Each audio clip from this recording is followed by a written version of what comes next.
Hey guys, welcome to Betty's Cooking Channel.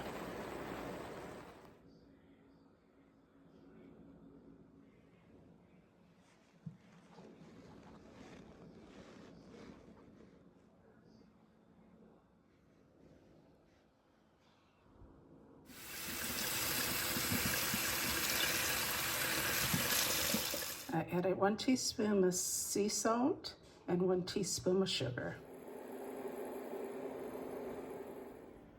This is a whole bulb of garlic I chopped up. I'm gonna add those to the collard greens.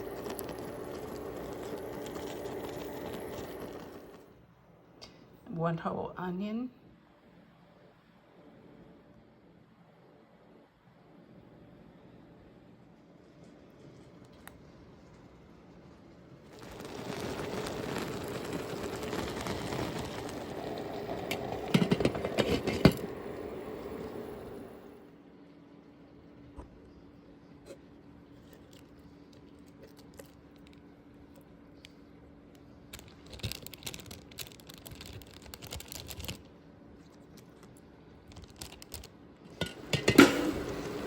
I added a tablespoon of vinegar.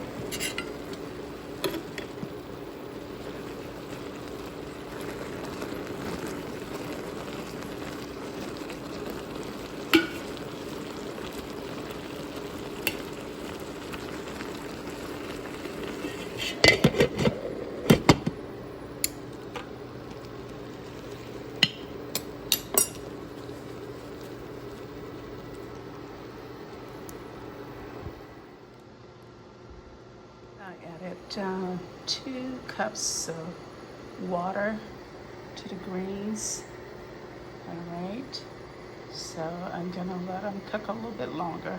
And it's gonna be up to you how well done you like your greens. So you don't have to worry about, just test them and see if they're tender enough for you, okay? That's what I usually do with my greens. Okay, I'm cutting up the beets right now. I'm gonna store these in the refrigerator because I'm gonna add a cup of slices every day to my dinner. Yeah, so sweet and tender. I cut my beets on a plastic bag because I don't want the cutting board to get stained by the beets. Okay, so let me just go ahead and chop up this beet. Okay, I'm gonna place them in a bag and put them in the refrigerator. This is sage from my garden. Let it dry out and then I will store it